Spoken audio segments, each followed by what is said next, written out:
Assalamu alaikum jama'a. Yau ma Munira ta fito ta yi maganganu irin gautsatsen maganganun da ta saba yi a cikin social media. Liking, ku yi subscribe,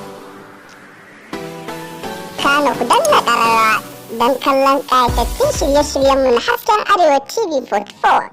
Hello, barkanku da warhaka, sunana Munirat Abdulsalam. Wannan maraji din. Yau na zo muku da bayanin cin gindin fartanya.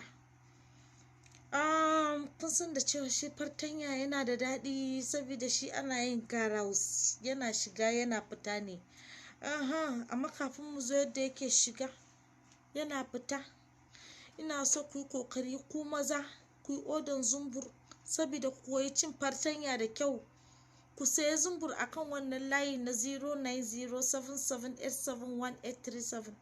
Kar ku manta ku yi liking, ku yi subscribe na wannan bidiyo din saboda nishadantar da ku.